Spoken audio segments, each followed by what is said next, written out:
우리가 함께 나눌 말씀은 성장입니다. 믿음의 성장. 자, 우리가 함께 나눌 주제는 우리가 믿음이 자란다라는 것은 어떤 것이냐, 그리고 은사와 또 열심이 있으면 그것이 영적인 것이냐, 진정한 영적 성숙은 어떤 것이냐, 주님을 닮아가는 과정에는 어떤 것들이 있느냐, 이런 것들을 함께 나누려고 해요. 자, 먼저 우리 영적 성숙의 기준, 영적 성숙은 뭔가? 먼저 우리가 생각해 봐야 할 것이 무엇이냐면 도대체 이 믿음이 자란다는 것, 성숙한다는 것은 어떤 것일까? 여러분 한번 생각해 봤나요? 우리 정권사님이 고민을 많이 하는 것 같은데 우리 정권사님이 생각하는 영적 성숙은 어떤 것일까? 그냥 아무거나. 예? 나를 내려놓는 거, 내가 죽는 것, 자아가 죽는 것, 그것이 영적 성숙이다. 또 우리 장로님은 어떻게 생각하세요? 사장님. 영적 성숙은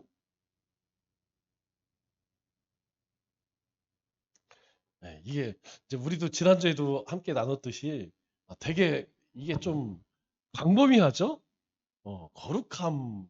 우리가 맨날 얘기하지만 이 거룩함이 우리 실생활에서는 어떻게 나타나야 되는가? 우리가 영적 성장이나 영적 성숙도 매일 얘기하지만 예, 이게 아는 것 같지만 알긴 알아요. 근데 설명하기가 좀 그래요. 우리가 일반적으로 영적 성숙을 이야기할 때 어떻게 보냐면 이제 겉으로 드러나는 걸 얘기를 많이 하죠.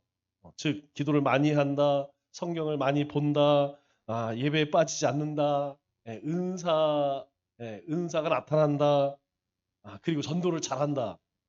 그죠? 우리가 보통 교회에서 행하는 일들, 예배 생활 잘하고, 기도 생활 잘하고, 말씀 생활 잘하고, 이런 영적인 생활, 경건 생활을 잘하면 또 그런 깊이가 있다면 영적으로 성숙하다. 이렇게 이야기를 하죠. 그죠? 진짜 아닌 것 같아. 자, 그러면 우리 영적 성숙의 기본 개념을 좀 알고 시작을 했으면 좋겠어요. 자, 영적 성숙이란 뭐냐? 가장 쉽게 이야기하면 예수님을 닮아가는 것. 그죠? 사실 이게 가장 정확한 얘기죠. 나머지는 예수님을 닮아가기 때문에 나타나는 겁니다. 우리가 예수님을 닮아가니까 하나님 말씀에 순종하고 하나님을 예배하고 기도하고 전도하는 거죠. 우리가 전도하고 기도하고 예배하는 것을 그것 때문에 성숙해진 것이 아니고 우리가 우리 안에 예수님이 계시고 예수님을 우리가 닮아가다 보니까 하나님이 기뻐하시는 예수님이 기뻐하시는 일이기 때문에 하다 보니까 우리가 점점점 예수님처럼 생각하게 되고 예수님처럼 말하게 되고 예수님처럼 행동하게 되는 거죠. 그러면 그 예수님을 닮아간다라고 할 때 뭘 닮아가느냐? 사실은 이겁니다. 예수님의 성품이죠. 예수님은 사랑, 기쁨, 평안, 인내, 자비, 양선, 충성, 온유, 절제 이런 것들을 예수님은 우리에게 다 보여주셨어요. 그래서 우리가 이러한 것을 뭐라고 이야기했어요? 성령의 열매 이렇게 이야기하죠. 성령의 열매. 하나님의 영이 우리 가운데 있으면 하나님이 우리와 함께하면 하나님의 말씀이 함께하면 그리스도가 우리 안에 있으면 우리 가운데 나타나는 것이 바로 이런 열매입니다. 이런 열매가 있다는 것은 우리가 하나님의 성품이 있다는 것이죠. 그런데 이게 우리 안에 다 있느냐? 그렇지 않아요. 예를 들어서 우리 안에 평화는 있어. 그런데 잘 절제를 못해. 그냥 홈쇼핑만 보면 계속 눌러대. 그리고 그냥 어디 가서 뭐 좋은 것만 보면 그냥 무조건 갖고 싶어. 절제가 안 되는 거죠. 그 얘기는 뭐예요? 우리가 아직 덜 성숙했다 이렇게 이야기하죠. 그러니까 우리가 주님이 하신 것처럼 그 주님의 성품이 우리 가운데에 충만하여서 우리가 그것을 행하고 그것을 닮아간다면 그 사람은 영적으로 성숙하다 이렇게 표현을 할 수 있겠죠. 자, 그러면 오늘 우리가 함께 읽은 말씀을 보면 이렇게 이야기를 합니다. 뭐라고 이야기하냐면 사도 바울이 고린도 교회에게 하는 얘기예요. 형제 자매 여러분, 나는 여러분에게 영에 속한 사람에게 하듯이 말할 수 없고 영에게 속한 사람처럼 말할 수 없대요. 왜? 육에 속한 사람 곧 그리스도 안에서 어린아이 같은 사람에게 말하듯 하였습니다. 3절에 보니까 여러분은 아직도 육에 속한 사람들입니다. 여러분 가운데에 시기와 싸움이 있으니 여러분은 육에 속한 사람이고 인간의 방식대로 살고 있는 것이 아닙니까? 이렇게 사도 바울이 고린도 성도들에게 편지를 써요. 자, 그러면 우리가 이 내용을 보면 이 고린도 교회에 대한 평가가 어떨까요? 고린도 교회의 성도들의 이 신앙 성숙도를 사도 바울은 높게 봅니까? 아니면 낮게 봅니까? 아주 형편없게 보죠. 왜냐하면 우리가 옆 사람에게 아니면 우리 교회 지체 누구에게도 한번 궁금한 분 한번 해보세요. 아유, 집사님은 육에 속한 사람이네요. 그럼 그 얘기 들으면 기분이 좋을까요? 아니, 목사님은 어린아이 같아요. 여러분, 그럼 기분이 좋을까요? 이건 칭찬이 아니죠. 이 고린도 교회에 편지를 쓴 사도 바울이 뭐라고 이야기하냐면 이 고린도 성도들을 아주 영적인 수준, 영적인 레벨을 아주 낮게 봅니다. 아주 형편없게 보는 거야. 그냥 낮은 정도가 아니고 아주 형편없게 보는 거죠. 왜 그렇게 보느냐? 사도 바울이 이 고린도 성도들에게 육에 속했대요. 영에 속한 것이 아니고 당신들이 영에 속해 있지 않기 때문에 사도 바울이 뭔가 말하고 싶은데 말을 못 한다는 거야. 왜냐? 너희들은 육에 속해 있고 어린아이 같기 때문에 내가 하고 싶은 얘기를 한다면 너희들은 그것을 받아들일 수도 없고 오히려 내가 하는 말 때문에 휘없는다는 거예요. 여러분, 이거 어디서 많이 본 모습 아닙니까? 이거 우리 자녀들에게 어때요? 우리 자녀들에게 진짜 해주고 싶은 말을 하지만 해요, 못해요? 잘 못해죠. 왜냐하면 그런 말을 하게 되면 말귀를 못 알아들어. 왜냐하면 너무 수준이 안 되니까. 신앙적으로 이게 너무 수준이 낮기 때문에 이 사도 바울이 진짜 하고 싶은 얘기를 하지를 못해요. 그러면 처음부터 고린도 교회 성도들이 그랬느냐? 아니라는 것이죠. 우리 고린도 교회에 대한 평가를 한번 보세요. 사도 바울이 1장에서 고린도 교회 성도들에게 이렇게 이야기합니다. 자, 나는 여러분이 그리스도 예수 안에서 받은 하나님의 은혜를 생각하고 여러분의 일로 언제나 하나님께 감사를 드립니다. 하나님께 감사를 드리는데 뭘로 감사드려요? 여러분의 일로. 왜? 여러분이 그리스도 안에서 받은 하나님의 은혜를 생각하고 여러분의 일로. 그러니까 이 고린도 성도들이 하나님의 은혜를 생각하고 하나님의 일을 잘 감당했다는 거죠. 2절에 여러분은 그리스도 안에서 모든 면에 풍족하게 되었습니다. 그러니까 예수님 만나고 나서 더 나아지면 나아졌지 덜한 게 없다는 거예요. 영역적으로 더 풍성하게 되었다는 거예요. 그래서 곧 온갖 언변과 온갖 지식이 늘었습니다. 또 그리스도 관한 증언이 여러분 가운데 이렇게 튼튼하게 자리 잡았습니다. 또 7절에 그리하여 여러분은 어떠한 은사도 부족한 것이 없으며 우리 주 예수 그리스도의 나타나심을 기다리고 있습니다. 여러분 이 내용은요 엄청난 은혜를 받았다는 거예요. 이 고린도 성도들이 가지고 있는 이 영적인 특징들을 정리해 보면 자 보세요. 먼저 뭐라고 이야기합니까? 언변에 풍족하다. 말을 잘한다는 것이죠. 여러분 말을 잘한다는 건 뭐예요? 복음을 잘 전하고 복음에 막힘이 없다는 겁니다. 그냥 어떤 사람을 만나든 그냥 청산유수야. 하나님의 은혜는 이렇고 예수님은 이렇고 막 얘기하는 거예요. 여러분 이렇게 우리가 말을 잘 할 수 있는 것은 하나님의 은혜죠. 왜냐하면 우리가 같은 말을 해도 이 말을 재밌게 하는 사람이 있고 저처럼 아주 재미없게 하는 사람이 있어요. 그런데 이 고린도 성도들은 어때요? 그런 은사를 받았다는 거예요. 말을 잘하는 그런 은혜를 받았다는 거예요. 말을 잘하게 되어서 사람들에게 예수님에 대해서 교회에 대해서 얘기를 아주 재밌게 그렇게 잘 했다는 겁니다. 두 번째로 뭐 얘기해요? 모든 지식에 풍족하다. 이 말은 뭐 모든 지식하니까 세상에 돈 많이 이거 얘기하는 게 아니죠. 복음의 비밀, 말씀의 비밀을 이 고린도 성도들은 다 깨달았다라는 것이죠. 즉 성경 지식이 해백했다는 것입니다. 하나님의 뜻이 무엇인지, 왜 예수님이 이 땅에 오시고 십자가를 지시고 그로 인하여서 우리가 어떤 존재가 되었다는 것을 이 고린도 성도들은 그것을 잘 알았다는 거예요. 그러니까 우리가 요즘 말로 이야기하면 성경 통독, 성경에 대해서 그냥 아주 박사인 거죠.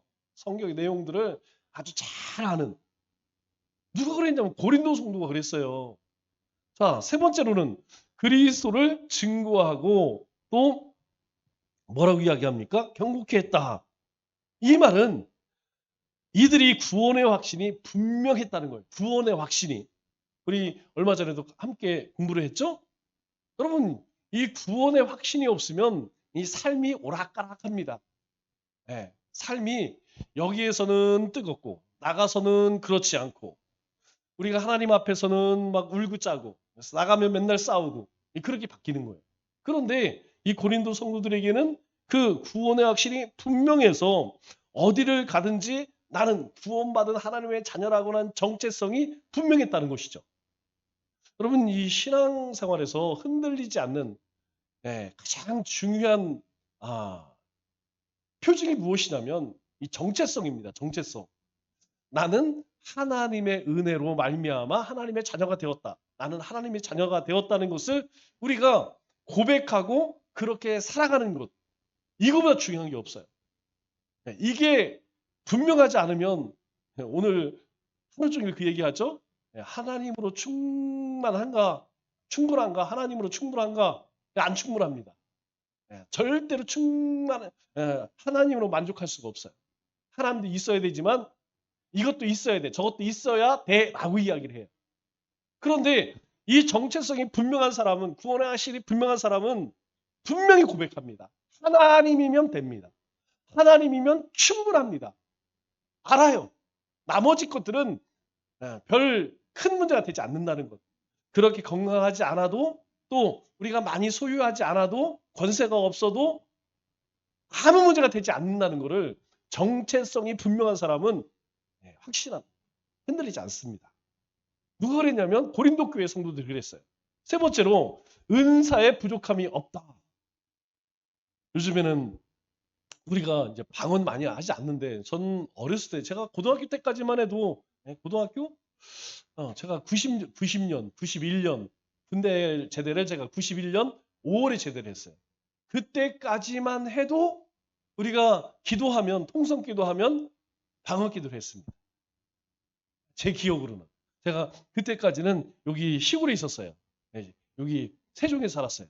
그래서 기억합니다. 그때에 이제 뭐 이렇게 기도회를 하면 그래도 30명이 하면 20명은 방언 기도했어요. 그런데 그 이후로는 점점 안 하더니 이제 안 하더라고. 안 하게 되더라고. 근데 고린도 교회 뭐라고 이야기해요? 방언과 예언과 치유 이런 사역들이 굉장히 많이 나타났다는 거예요. 특별히 치유라고 하는 것. 여러분 치유가 뭐예요? 병고침이죠.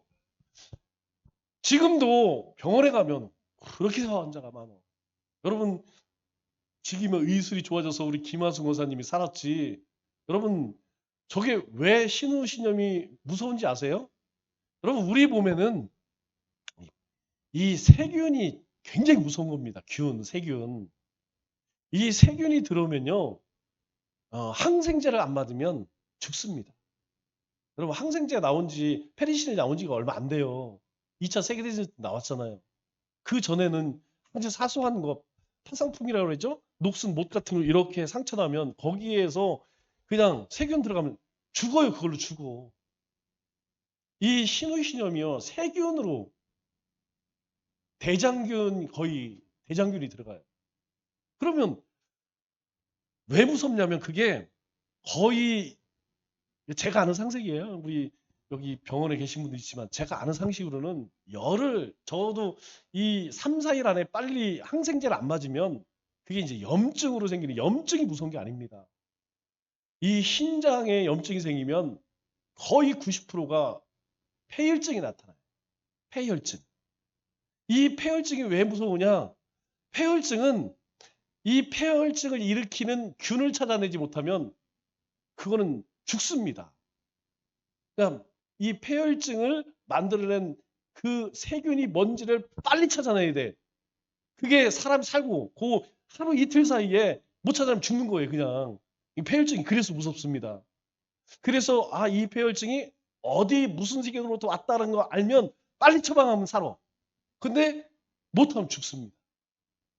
제가 왜 아냐? 우리 어머니가 그랬어요.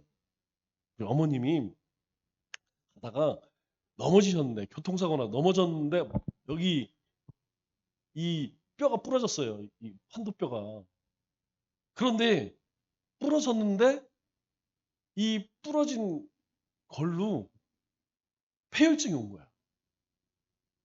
그래서 의사가 뭐라고 하냐면 이거 거의 한 80%는 잘못하면 갈 수가 있습니다. 그러더라고. 그런데 의사가 단번에 찾아냈어. 어떻게? 저기 대전 을지병원에 있었는데. 그래서 살았어요. 그러면 설명을 쭉 해주더라고 그 얘기를. 그래서 이 신염이 우리가 항생제 안 맞으면 이건 도리가 없습니다. 다른 거 소용이 없어요. 항생제 아니면 이 세균을 잡지 않으면 그래서 세균이 들어 염증을 일으키니까 뭐가 나요? 열이 나는 거예요. 열이. 이 열이 난다는 이야기는 뭐냐면 우리 안에 이게 뭔가 심각한 이 면역 체계에 문제가 생겼다는 거야. 그러면 열만 나느냐? 열 반대가 뭐예요? 오한이 옵니다. 오한. 여러분 막 우리가 아플 때에 열이 아니라 막 오한 오는 열 안 나네? 오한 오네? 여러분 오한이나 열 나는 거랑 똑같은 거예요. 똑같이 열 나는 거예요. 열 나는 거. 우리 몸에 이 뭔가 문제가 생기면 열이 오르거나 열이 떨어지거나 그러나 똑같이 위험한 겁니다. 그래서 우리 애기들 제일 위험한 게 뭐예요? 열 나는 게 제일 위험합니다. 그래서 아픈 아이들은 제일 먼저 뭐 해야 되느냐? 열 떨어뜨려야 돼요. 그럼 어른들도 마찬가지입니다. 어른들도 일단 38도 이게 하루 이틀 지속된다 그러면 참아야지. 큰일 나는 거예요. 열 나는 거 참으면 죽습니다. 그러니까 여러분들도 열 날 때 나는 기도로 이겨내리라. 천국 일찍 가고 싶으면 그렇게 하세요. 우리 하수모사님이 지난 주일부터 그랬대요. 주일부터. 우리는 몰랐잖아요. 그냥 항상 웃으시고. 그런데 지난주부터 계속 열이 나서 아프셨는데 어디를 갔느냐? 제가 잘 가는 가정의학과를 갔어요. 여기 수국 사거리 2층에 있는. 저도 매일 거기 가거든요. 근데 거기서 뭐 심각하게 생각했어요. 열 나서니까 감기가 시작되는 뭐 그냥 감기약 젖은 거지. 그런데 안 떨어져 열이. 열이 막 39도 이렇게 되면 이게 심각한 거예요. 이게 뭐 혼수 상태 됩니다. 너무 힘드니까 이제 무슨 영상의학과를 갔대요. 그런데 거기서 사진을 찍었는데 모르지. 그래서 그 병원에서 뭐라 그러냐. 금요일 날 참아보세요. 한 하루 이틀 지나다 안 떨어지면 그때 다시 병원 가세요. 그랬대요. 벌써 며칠이 지났어요? 일주일이 지난 거예요. 일주일이. 그 사이에 벌써 이미 세균은 신장에 올라가 갖고 다 염증이 생겨서 염증이 고름까지 생겼대. 고름까지. 굉장히 심각한 겁니다. 진짜 그 몇 시간, 그것도 혜인 자매가 보니까 진작에 알았으면 조치를 했겠죠. 근데 보니까 이게 보통 상태가 아닌데 그냥 참고 있는 거 보니까 안 되겠다 싶어서 토요일 날 10시에 하나병원을 간 거예요. 응급실로. 그 응급실 딱 갔는데 뭐 거기는 응급 환자들 많이 대하니까 딱 보는 순간에 아 이게 보통 문제가 아니다. 다행히 빨리 이렇게 해서 열이 많이 떨어지긴 했다고 하는데 아, 열이 떨어진 게 문제가 아니에요. 그럼 뭐 주사 맞고 약 맞으면 문제는 이 염증이 빨리 잡혀야 되는데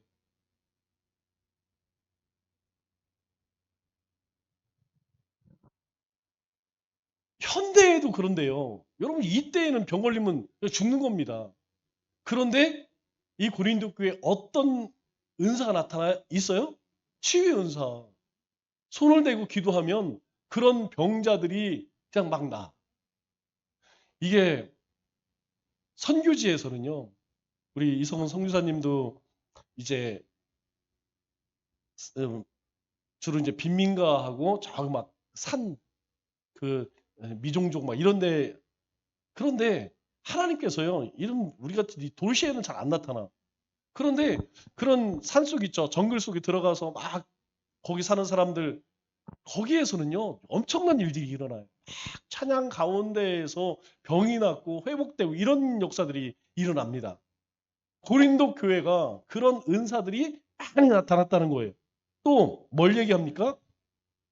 그리스도의 나타내심을 기다림. 예수님의 재림을 기다렸다는 것이죠. 그러니까 예수님의 재림을 기다린다는 것은 종말론적 신앙이 있다는 거예요. 그러니까 내가 이 땅에서 영원히 사는 것이 아니고 언제 주님이 다시 오신다고 하니까 오늘 하루가 내 삶의 전부다. 그러니까 이 고린도 성도들이 매일 하루하루를 아주 소중히 그렇게 살아갔다는 것이죠. 그렇게 하나님 앞에 거룩한 삶을 살기 위해서 또 복음을 전하기 위해서 그들이 굉장히 애를 많이 썼다는 거예요. 여러분 한번 이 모습을 보세요. 이 구변에 풍족하고 모든 지식에 풍족하고 그리스도를 증거하고 은사가 나타나고 그리고 종말의 쪽 신호 이거 완벽하잖아요. 거의 완전하잖아요. 여러분 교회가 이 정도의 이 영적인 역사들이 나타나면 부응 안 할 수가 없습니다. 놀라운 일들이죠. 문제는 무엇이냐면 이런 고린도 교회가 교회인데 고린도 교회를 향해서 사도 바울이 뭐라고 이야기했어요? 어린아이 같다. 너희들은 그럼에도 불구하고 육체에 속한 자들이다. 아주 사도 바울이 냉정하게 평가합니다. 그러면 우리가 한 가지 알 수가 있는 것이죠. 우리가 나타나는 현상과 그리고 하나님이 말씀하고 있는 영적인 성숙과는 조금 다를 수 있다는 거예요. 겉으로 볼 때는 이런 일들이 많이 있지만 이것을 영적인 것이다 라고 말할 수 없다 이렇게 이야기할 수 있는 것이죠. 왜? 분명히 이런 게 있었어요. 그런데 이런 일들이 있는 이런 역사들이 있는 고린도 교회를 향해서 사도 바울이 육체에 속했다. 그렇다면 이 기준이 뭔가 다르다는 것을 우리에게 말씀하고 있는 것이죠. 그러면 영적 기준을 우리는 어떻게 잡아야 할 것이냐? 자, 일반적으로 우리가 요거에 대한 오해가 없어야 됩니다. 먼저 우리가 은사가 풍부하고 성령 지식이 많고 전도를 잘하고 또 교회에 헌신을 많이 하는 사람이 영적으로 성숙한 사람이냐? 그렇지 않을 수도 있다는 거예요.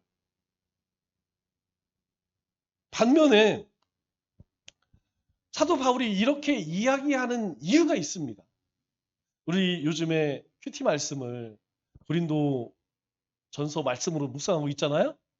여러분들이 큐티를 이렇게 잘 쫓아오셨다면 이 고린도 1장부터 지금 이렇게 쭉 16, 17장까지 쭉 오면서 어떤 것들을 사도 바울이 언급하는지 잘 알 거예요. 이 고린도 교회에 그렇게 많은 역사들이 있었습니다.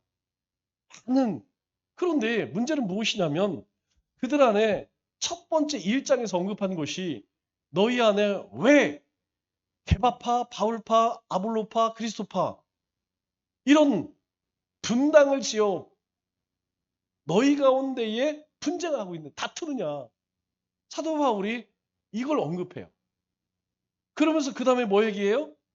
제사에 지낸 우상에 드린 제물을 먹느니 마느니 먹을 수도 있고 안 먹을 수도 있고 그 다음에 성찬의 이야기를 하죠. 너희가 모여서 가정에서 모여서 이렇게 밥을 먹으면서 배가 고프다고 먼저 온 사람들이 다 먹어버리면 나중에 온 사람들은 다 굶지 않느냐. 그것 때문에 너희 안에 뭐가 생긴다는 거예요? 시기와 분쟁이 생긴다는 거예요. 그뿐만 아니고 엊그저께 보니까 또 은사에 대한 이야기를 해요. 은사 막 이런 은사가 그러면서 이 은사는 한 몸을 이룬 지체와 같다 이렇게 이야기를 하죠. 우리가 몸을 이루는데 손이 중요하냐 발이 중요하냐 눈이 중요하냐 그럴 수 없다는 거예요. 다 중요하다는 거예요. 우리 몸의 모든 지체는 다 중요하다는 거예요. 나는 눈이니까 난 손 없어도 돼. 나는 손이니까 발 없어도 돼. 그럴 수 없다는 거죠. 마찬가지로 다 교사겠느냐 다 선지자겠느냐 다 사도겠느냐 그럴 수 없다는 거예요. 하나님이 각각 주신 은사들이 있다는 것이죠. 다양성을 왜 너희는 인정하지 못하느냐. 누구는 이거 잘하고 누구는 저거 잘하고 그걸 왜 서로를 받아들이지 못하느냐. 뭐 얘기하는 거예요? 은사 받았다고 시기 질투하는 거야. 그것 때문에 또 싸우는 거야. 그러니까 보세요. 나는 아볼로에게 배웠어. 그러니까 나는 아볼로파야. 웃기네. 나는 사도 바울한테 배웠다. 야, 바울파가 최고야. 웃기지 마. 나는 게바파야, 게바. 나는 베드로파야.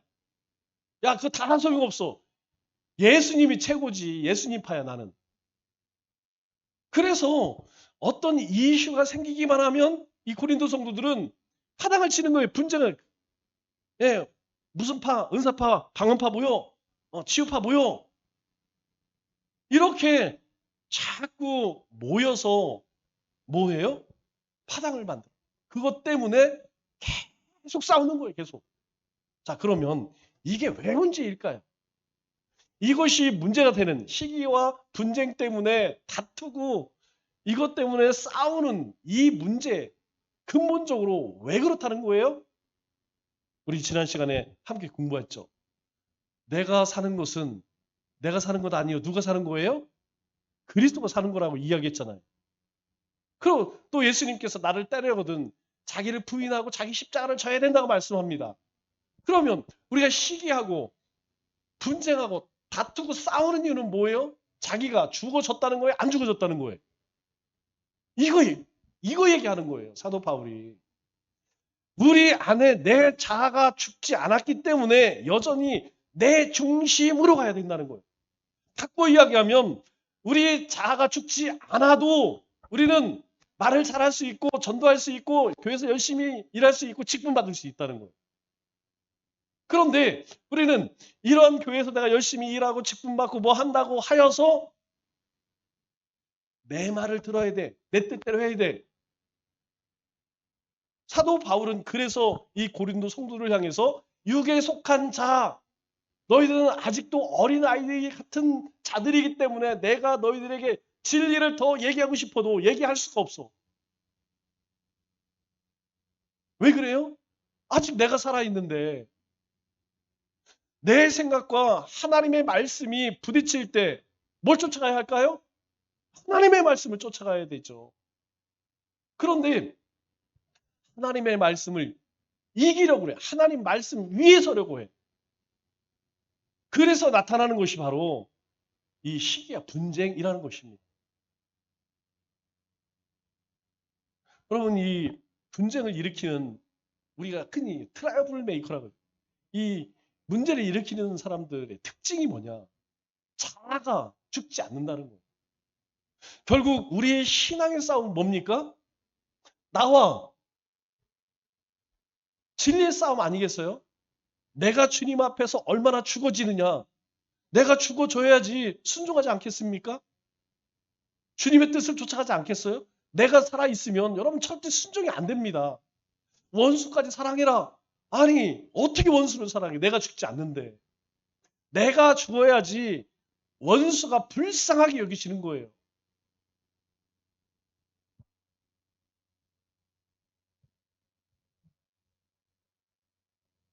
그래서 사도 바울이 우리가 앞에서 읽은 고린도전서 3장 3절에 너희 가운데 뭐가 있다? 시기야, 분쟁이 있는 것. 그것을 바로 너희가 어린아이 같다.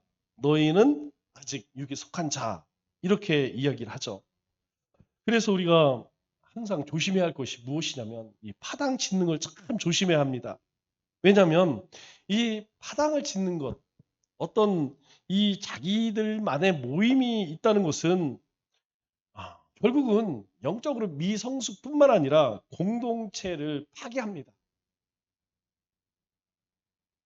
그래서 여러분들도 우리 교회를 바라볼 때에 성도가 바라보는 교회와 목회자가 바라보는 눈은 조금 다를 수밖에 없어요.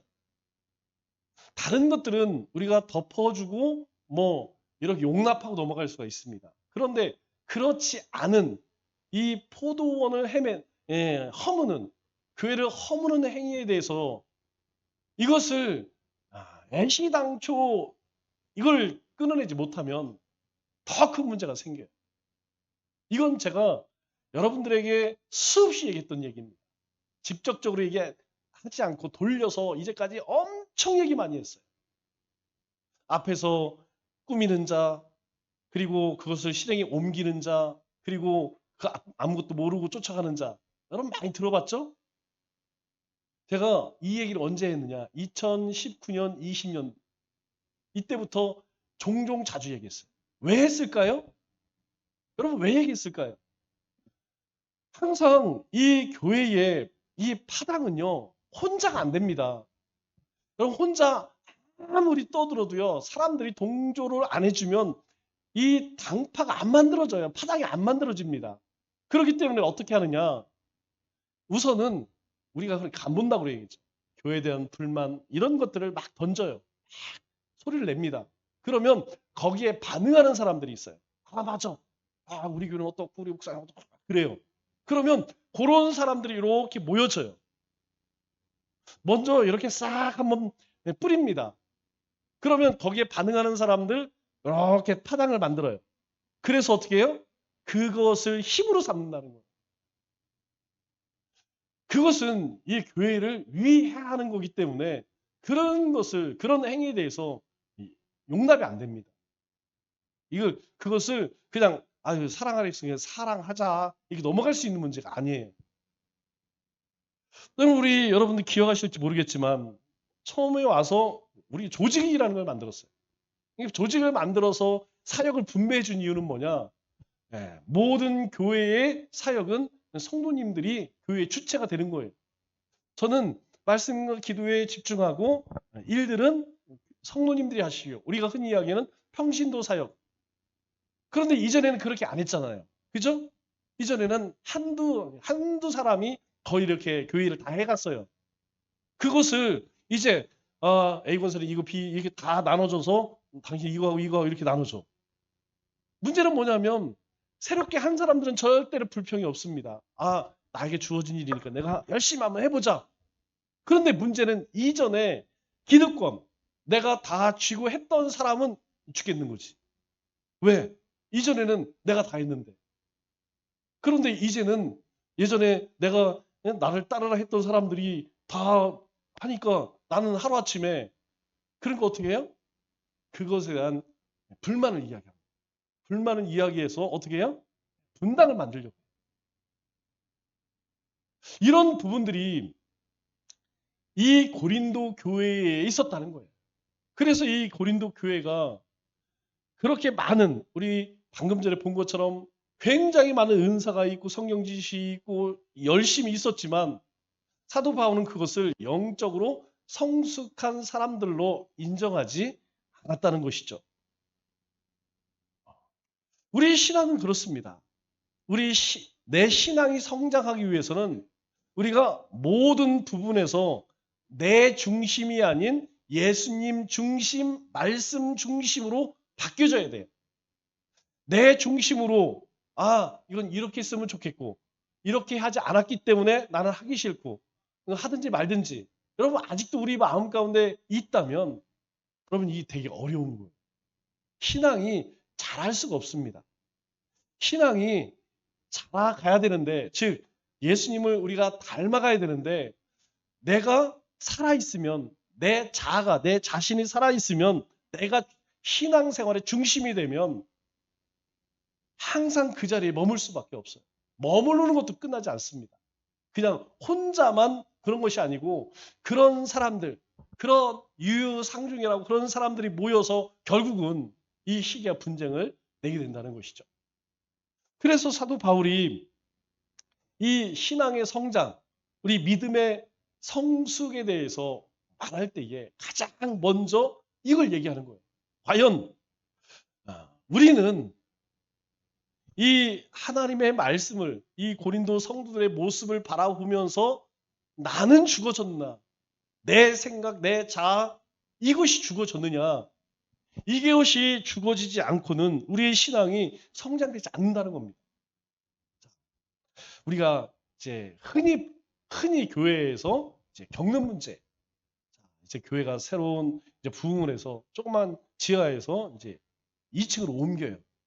옮기면 대부분 지하에서 썼던 성물들은 버립니다. 새 것으로 갖추죠. 지하실에 쓰던 거, 칙칙한 거. 이제 그거는 그래서 강대상도 새로 하고 피아노도 새로 놓고 의자도 새로 놔요. 문제는 또 여기부터 시작돼요. 자, 우리가 지하에서 2층으로 하니 이제 해를 보고 사는구나. 여러분들 얼마나 감동이에요. 지하실에서 예배드리다가 2층으로 가면 이건 뭐 너무너무 큰 축복이죠. 어떤 공기가 틀리죠, 권사님? 그렇죠. 공기가 틀리죠. 이건 벌써 분위기도 틀립니다. 강대상을 뭐 어떤 거 갖다 놓으면 어때? 유리 강대상을 갖다 놓으면 어떻고, 나무 강대상을 갖다 놓고, 신디를 갖다 놓으면 어떻고, 피아노를 갖다 놓으면 어때? 피아노를 샀어요. 그런데 피아노를 샀는데 피아노를 여기에 놓을 것이냐, 여기에 놓을 것이냐, 싸워요, 안 싸워요? 우리가 볼 때에는 여기에 놓든지 여기에 놓든지 아무 상관이 없습니다. 그런데 실제로는 그것 때문에 싸워요. 한 사람은 이쪽에 놔야 된다. 한 사람은 이쪽에 놔야 된다. 그것 때문에 싸우다 의상에서 교회 떠나요, 안 떠나요? 여러분 그런 사람 봤어요, 못 봤어요? 실제로 있다니까요. 실제로 있어요.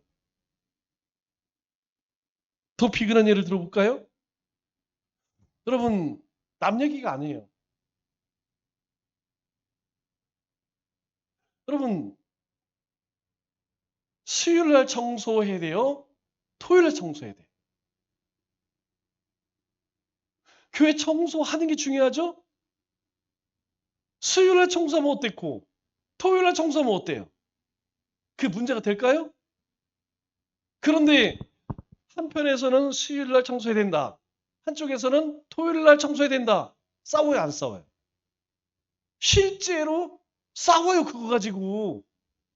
이거 엄청난 아주 그냥 목숨을 걸고 싸운다니까요.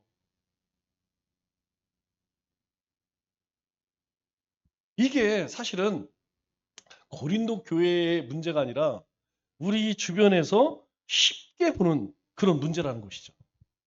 그래서 우리가 이 영적 성숙도를 어떻게 볼 수 있느냐.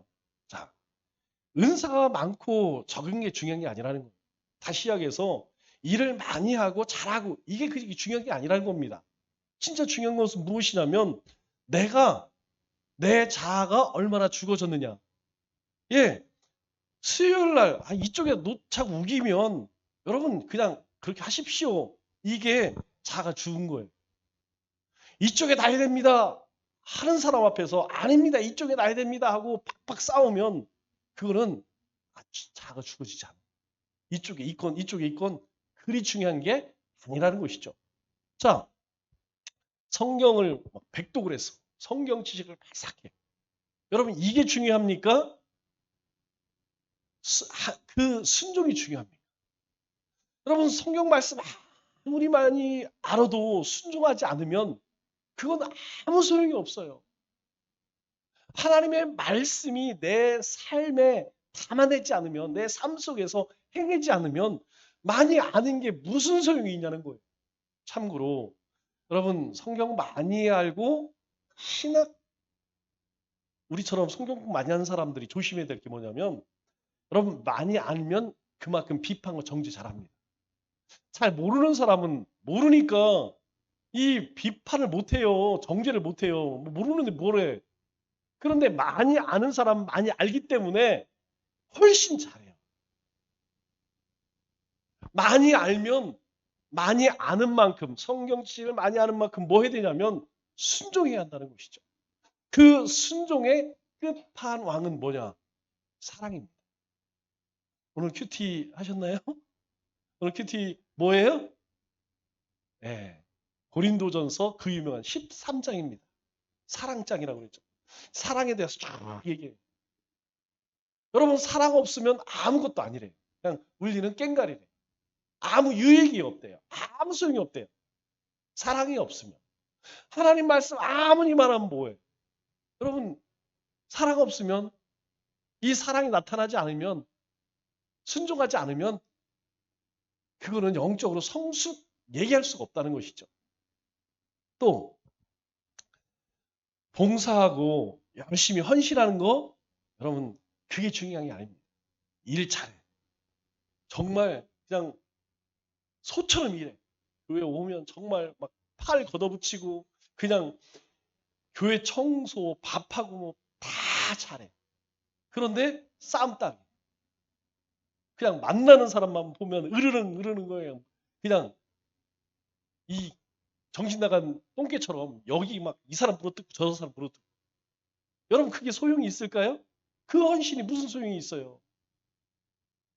아무리 교회 일 많이 한다고 하여도 많이 안다고 하여도 여러분 다른 사람들과 원활하게 이렇게 배려해주고 서로 이렇게 지내지 못하고 매일 그냥 가는 데마다 싸면 여러분 그거는 신앙 연수 뭐 아무리 신앙생활 오래 했다고 해도 그 사람이 영적인 사람이라고 말할 수 있을까요?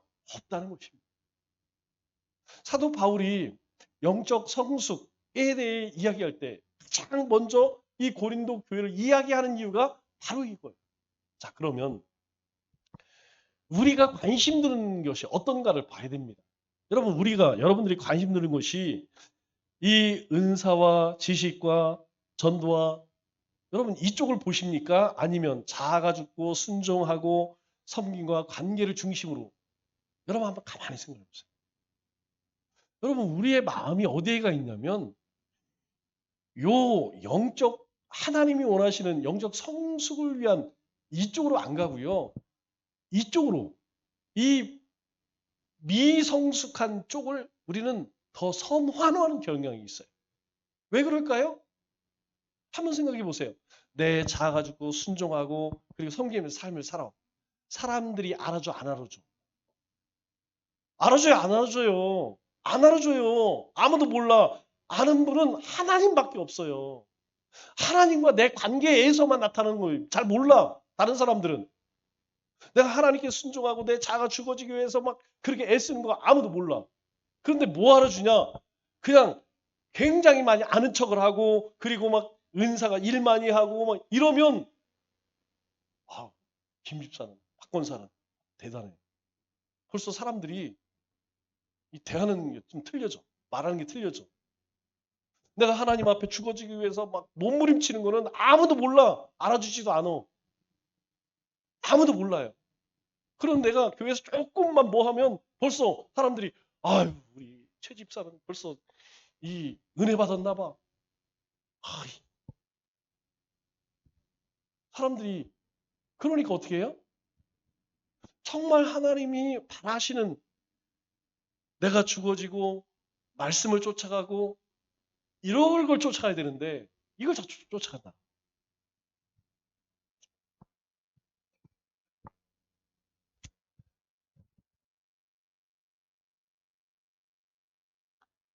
우리가 신앙생활 할 때에 자기를 돌아보면서 점검을 하죠? 매일매일 점검을 해요. 여러분, 우리가 주일을 맞이하면서도 또 새로운 달을 맞이하면서도 새해를 맞이하면서도 여러분, 우리가 점검해야 할 것, 우리 자신을 들여다봐야 할 것은 바로 이것입니다. 나는 영적으로 성숙해 가고 있는가? 내가 작년에는 못했는데, 올해에는, 이번 달에는, 또 이 한 주에는 내가 어떻게 하면 주님 앞에 죽어지고, 어떻게 하면 주님의 그 말씀을 내 삶에 드러내게 할까? 어떻게 순종할까? 여러분, 이것 때문에 고민하고, 이것 때문에 기도하는 그 사람이 바로 영적으로 성숙한 사람이라. 자, 우리 한번 같이 기도하고 마치겠습니다. 함께 기도.